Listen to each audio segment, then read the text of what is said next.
किशन कुमार बेदी जी और सुश्री आरती राव जी, गौरव गौतम जी, हमारे यहाँ के सांसद नवीन जिंदल जी, भारतीय जनता पार्टी के अध्यक्ष मोहनलाल कौशिक जी, राज्यसभा के हमारे सांसद सुभाष बराड़ा जी, कार्तिकेय शर्मा जी, भारत सरकार के गृह सचिव श्री गोविंद मोहन जी, हरियाणा सरकार की गृह सचिव सुमिता मिश्रा जी और उपस्थित आज सभी महानुभाव, सभी यहाँ पर हरियाणा प्रदेश से अलग अलग जिलों से आए हुए हमारे अधिवक्तागण, सभी एडवोकेट, सभी महानुभाव, आप सबका मैं इस पवित्र भूमि पर पहुंचने पर स्वागत करता हूं, अभिनंदन करता हूं।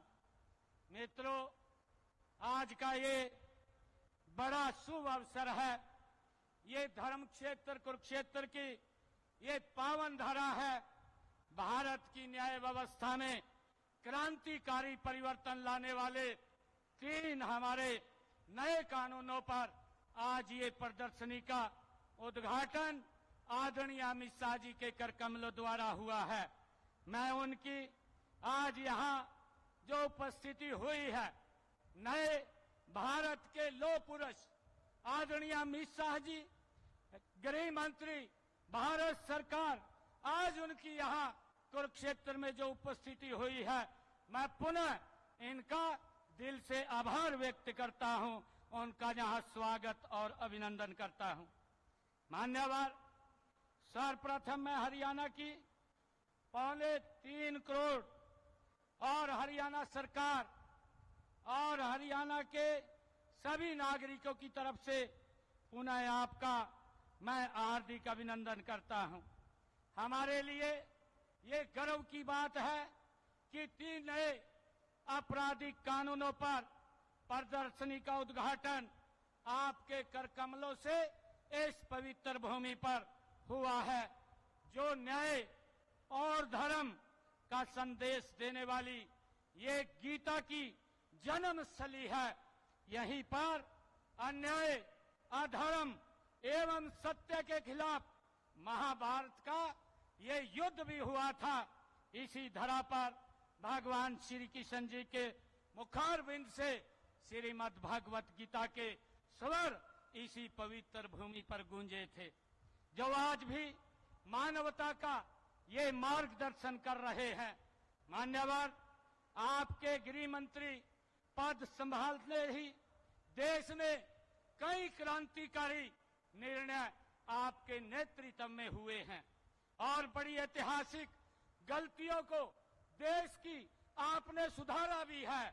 जम्मू कश्मीर एवं से अनुच्छेद 370, 35 से को समाप्त करने से आज कन्याकुमारी से लेकर के कश्मीर तक अखंड भारत का सपना आपके नेतृत्व में ही भारत में पूरा हुआ है। नागरिकता संशोधन कानून से आपने ही देश में शरणार्थी का जीवन जी रहे लाखों लोगों को नागरिकता देने का काम भी आपके कर कमलों से हुआ है। मुझे खुशी है कि आपके ही दिशा निर्देशों में ही अयोध्या में भगवान श्री राम जी के भव्य और दिव्य मंदिर का निर्माण भी हुआ है। और मुझे खुशी है कि अंग्रेजों के जमाने से चले आ रहे आपराधिक कानूनों को आपके ही दिशा निर्देश में उनको बदला गया है। इन नए कानूनों को बनाने के लिए मैं आपको हरियाणा की तरफ से आपको साधुवाद देता हूं, आपको बहुत बहुत बधाई देता हूं। इन नए कानूनों के बनने से हमारे देश की न्याय प्रणाली और अधिक सशक्त होगी, प्रभावी होगी, पारदर्शी होगी। इससे आम आदमी को तेजी से न्याय मिलेगा। और इसके कुछ उदाहरण भी हमने अभी आपके साथ इस प्रदर्शनी में देखे हैं। मुझे खुशी है मान्यवर, हरियाणा देश का ये अग्रणी राज्य है जिसने इतने कम समय में नए कानूनों को सफलतापूर्वक हरियाणा में लागू किया है। आपके नेतृत्व के अंदर। मुझे खुशी है मान्यवर, इन कानूनों को लागू करने के लिए हरियाणा पुलिस को पूरी तरह से हमने सक्षम बनाया है। सभी पुलिस कर्मचारियों को नए आपराधिक कानूनों को लागू करने के लिए प्रशिक्षित किया गया है। सभी जांच अधिकारी इन कानूनों के प्रति न केवल पूर्णतः जागरूक हैं, बल्कि इनको लागू करने हेतु पूरी तरह सक्षम भी हैं। हमने इन कानूनों को लागू करने में आधुनिक तकनीक का भी प्रयोग किया है। चाहे ई साक्ष्य, ई समन ऐप सफलतापूर्वक हमने लागू किए हैं। सभी जांच अधिकारियों को ऐप एवं ऑडियो वीडियो रिकॉर्डिंग अपलोड करने का प्रशिक्षण भी हम दे चुके हैं। हमने गवाही देने में भी तकनीक का उपयोग करने की पूरी व्यवस्था हमने हरियाणा में खड़ी की है। ऑडियो वीडियो इलेक्ट्रॉनिक माध्यम से पुलिस थानों, फोरेंसिक प्रयोगशालाओं, न्यायालय कक्षों, कारागारों और बैंकों में 2145 वीडियो कॉन्फ्रेंसिंग कक्ष हमने हरियाणा में स्थापित किए हैं। मान्यवर, मैं बताना चाहूंगा कि 1 जनवरी 2025 से 31 अगस्त 2025 तक 96.71 मामलों में अपराध स्थल की फोरेंसिक जांच की रिकॉर्डिंग ई साक्ष्य ऐप से की गई है। लगभग 46.52% पुलिसकर्मी वीडियो कॉन्फ्रेंसिंग के माध्यम से अदालतों में आज पेश हो रहे हैं। मान्यवर, आपराधिक मामलों से जुड़े भौतिक साक्ष्यों को की जांच, विश्लेषण और जांच रिपोर्ट तैयार करने की व्यवस्था को सुदृढ़ किया गया है। इस दिशा में एफएसएल में कर्मचारियों की संख्या में भी हमने मान्यवर वृद्धि की है। नए उपकरणों की खरीद भी की है। इसमें एफएसएल में लंबित मामलों की संख्या में आज कमी आई है। एफएसएल प्रयोगशालाओं में स्वीकृत पदों की संख्या लगभग 110 की वृद्धि की गई है। सभी प्रयोगशालाएं हमने 19.54 करोड़ रुपए की लागत से उनको आधुनिक भी बनाया गया है। मान्यवर, अब एफआईआर दर्ज करने के लिए थाने के चक्कर नहीं काटने की जरूरत है। ऑनलाइन एफआईआर दर्ज की जा रही है। जीरो एफआईआर की निगरानी के लिए एसपीओ जारी की गई है और सभी एफआईआर को 24 घंटे के अंदर नियमित एफआईआर के रूप में दर्ज कर लिया जाता है। पीड़ितों को मुआवजा मिलने में देरी न हो। मान्यवर, इसकी भी हमने व्यवस्था की है। एससी व एसटी अधिनियम और हिट एंड रन मामलों में मुआवजा के संबंध में email alert, police station locator और जांच के प्रत्येक चरण के लिए नागरिकों को एसएमएस जैसी सुविधाएं भी लागू की गई हैं। महिलाओं को और बच्चों के विरुद्ध अपराध से संबंधित मामलों की रिपोर्टिंग का समय भी अब कम हो गया है। मान्यवर, हरियाणा में नए आपराधिक कानूनों के क्रियान्वयन के बाद दर्ज आपराधिक मामलों में दोषसिद्धि दर अब 82.6% हासिल की है।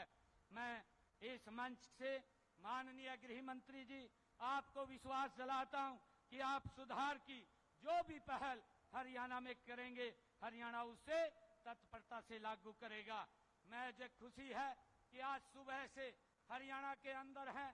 सबसे पहले आपने एक बहुत बड़ा साइबर डायरी का आज आपने उसका एक्सटेंशन आज उद्घाटन किया है, जिससे हरियाणा के हजारों लोगों को रोजगार मिलेगा। और उसके बाद हमारे हरियाणा के अंदर आज आपने खादी कारीगर महोत्सव को उनको टोल किट दे करके आज सम्मानित किया गया है, जिससे उनका रोजगार बढ़ेगा।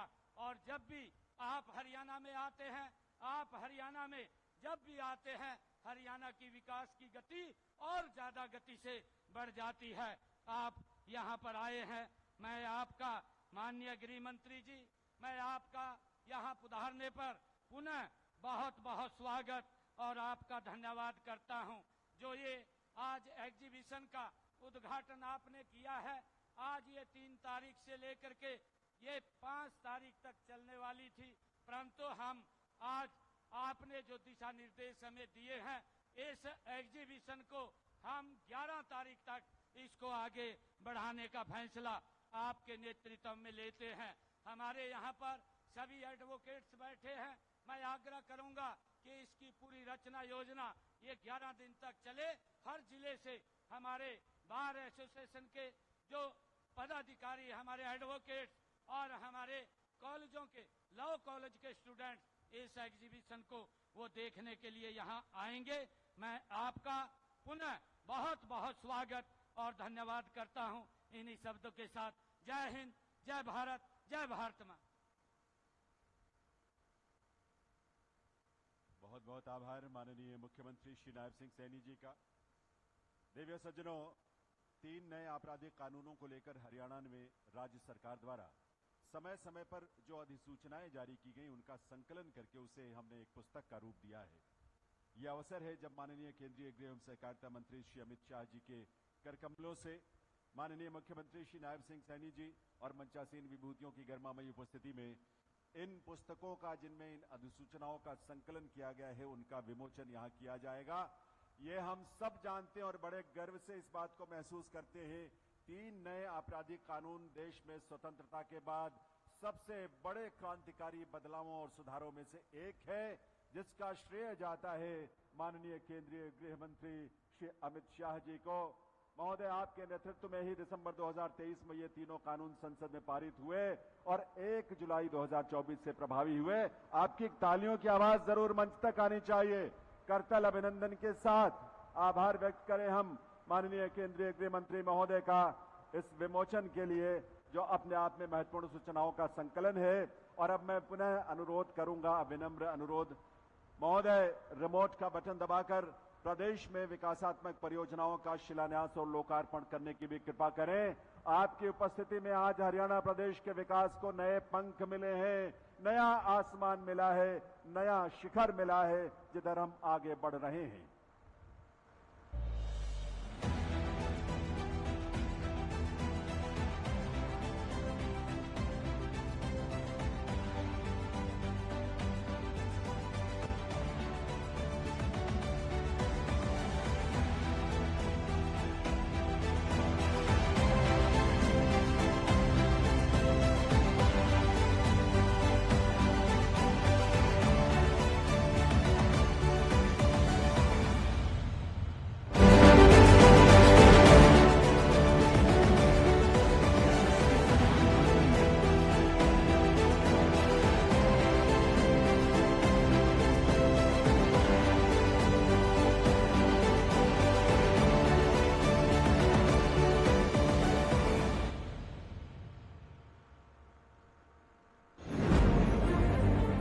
यशस्वी प्रधानमंत्री श्री नरेंद्र मोदी के विकसित भारत के संकल्प को अपनाते हुए हरियाणा आज विकास की राह में कई कीर्तिमान रच रहा है। इसी कड़ी में आज देश के माननीय गृह एवं सहकारिता मंत्री श्री अमित शाह के शुभ कर कमलों द्वारा माननीय मुख्यमंत्री श्री नायब सिंह सैनी की गरिमामयी उपस्थिति में 825 करोड़ रुपए विकास की योजनाओं का शिलान्यास और उद्घाटन किया जा रहा है। स्वास्थ्य के क्षेत्र में 138 करोड़ से अधिक की लागत से सोनीपत और 33 करोड़ की लागत से नल्हड़ और नूह के परिवारों के लिए मातृ एवं शिशु अस्पताल ब्लॉक, 76 करोड़ से अधिक की लागत से करनाल में 100 बिस्तरों वाला उपमंडल अस्पताल और 65 करोड़ से अधिक की लागत से क्रिटिकल केयर अस्पताल ब्लॉक का शिलान्यास, जबकि लगभग 220 करोड़ की लागत से फरीदाबाद, कुरुक्षेत्र, पंचकुला और कैथल में कुल 5 नर्सिंग कॉलेजों का उद्घाटन किया जा रहा है। विकास को रफ्तार देती ये चमचमाती सड़कें हरियाणा के गांव शहरों को जोड़ती संभावनाओं के द्वार खोल रही हैं। इस बात को समझते हुए लोक निर्माण विभाग द्वारा 25 करोड़ की लागत से रोहतक खरखौदा दिल्ली बॉर्डर सड़क के सुदृढ़ीकरण का शिलान्यास किया जा रहा है। जबकि 12 करोड़ से अधिक की लागत से दिल्ली हिसार पुरानी NH10 पर 2 लेन पुल का उद्घाटन भी किया जा रहा है।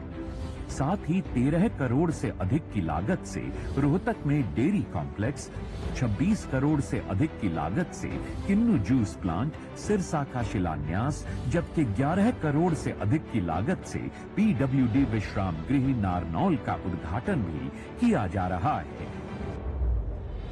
इस मौके पर 97 करोड़ से अधिक की लागत से जिला जेल चरखी दादरी और 86 करोड़ से अधिक की लागत से जिला जेल पंचकुला में भवन निर्माण का शिलान्यास भी किया जा रहा है।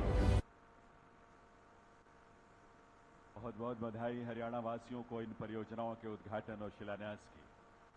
देव्य सज्जनों, अब समय है उस विभूति के उद्बोधन को सुनने और आत्मसात करने का जिन्होंने अपने अटल और अडिग निर्णयों से राष्ट्र की एकता को सुदृढ़ किया है और जिन्होंने सहकार से समृद्धि का मार्ग भी प्रशस्त किया है। आइए आप सबके करतल ध्वनि के साथ निवेदन करें माननीय केंद्रीय गृह एवं सहकारिता मंत्री श्री अमित शाह जी से, उनकी गरिमामयी उपस्थिति में उनके उद्बोधन से हम सबको कृतार्थ करें। माननीय केंद्रीय गृह एवं सहकारिता मंत्री महोदय।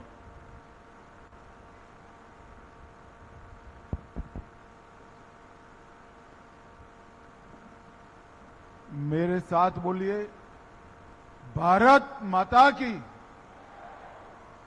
क्यों भाई, हरियाणा वालों की आवाज को क्या हो गया है? हरियाणा का ही आवाज ऐसी नहीं होनी चाहिए। मेरे साथ दोनों हाथ उठाकर हरियाणा को अपराध मुक्त हरियाणा बनाने के संकल्प की मुट्ठी भींचकर प्रचंड आवाज से बोलिए, भारत माता की। मंच पर उपस्थित हरियाणा के लोकप्रिय मुख्यमंत्री श्रीमान नायब सिंह सैनी जी,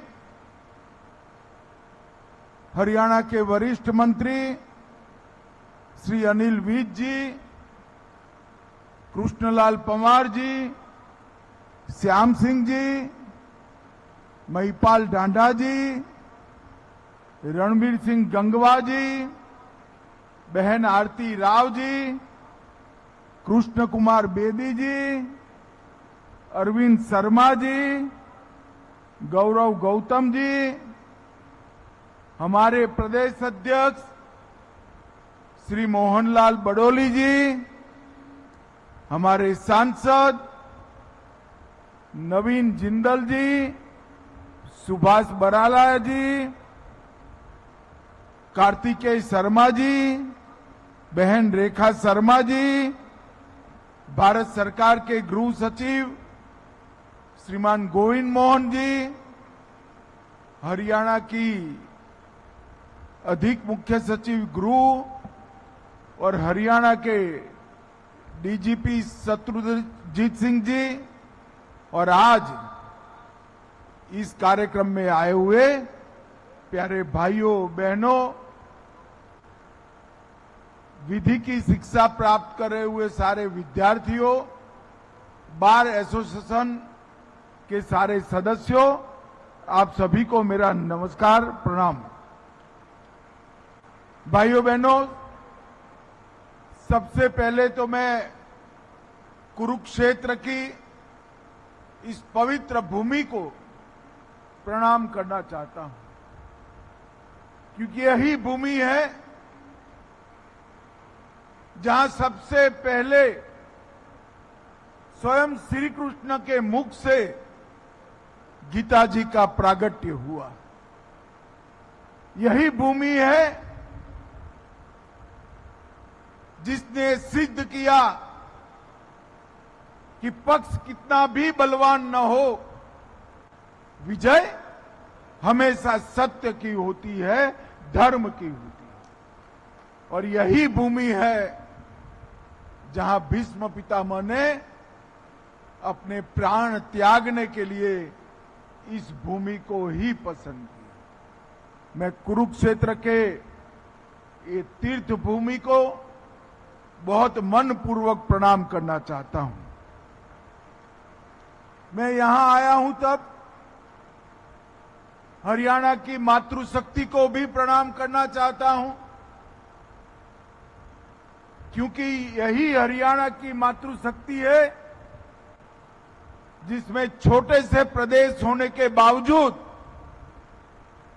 देश की सुरक्षा और आंतरिक सुरक्षा के लिए सेना और सीएपीएफ में सबसे ज्यादा अपने लाल भेजने का काम किसी ने किया है तो हरियाणा की माताओं ने किया। मित्रों, आज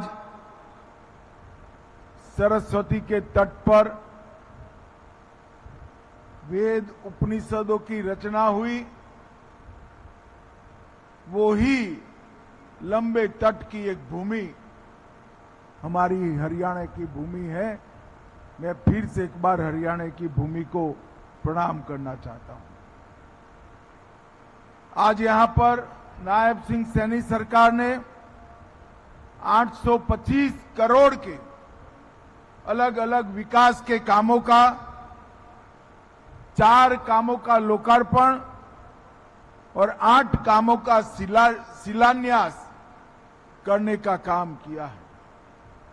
लगभग 900 करोड़ के विकास के काम आज शुरू हुए हैं। आप सभी ने टीवी पर इस सब के कामों के बारे में देखा है, इसलिए मैं इस पर बहुत डिटेल बात करना नहीं चाहता। परंतु लगातार तीसरी बार हरियाणा की जनता ने भारतीय जनता पार्टी को मैंडेट दिया है और हरियाणा में भारतीय जनता पार्टी की सरकारों ने, पहले मनोहर लाल खट्टर जी ने और अब नायब सिंह सैनी ने हरियाणा के विकास में कोई कसर नहीं। वरना हरियाणा तो ये प्रदेश है जिसमें कहते थे कि एक सरकार आती है तो एक जिले का विकास होता है और दूसरी सरकार आती है तो दूसरे जिले का विकास। बाकी का हरियाणा लाइन में ही खड़ा रह जाता है। पहली बार भारतीय जनता पार्टी ने इस संकुचित दृष्टियों से मुक्त होकर हर जिले की और हर जाति बिरादरी की सरकार देने का काम हमारी भारतीय जनता पार्टी ने। और हरियाणा में पूरे देश में यहां की नौकरियां देने की व्यवस्था को कुछ लोगों ने बर्बाद किया था। बदनाम भी हुआ हरियाणा, मगर भारतीय जनता पार्टी की सरकार ने यहां खर्ची और पर्ची दोनों सिस्टम को खत्म कर जिसमें मेरिट से उसके घर पर डाकिए से अपॉइंटमेंट के लेटर भेजने का काम किया है। और मैं मानता हूं कि हमारी सरकारों की अनेक उपलब्धियां हैं। इसमें सबसे बड़ी उपलब्धि युवाओं को खर्ची पर्ची के बगैर मेरिट्स के आधार पर नौकरी देने की यह व्यवस्था है।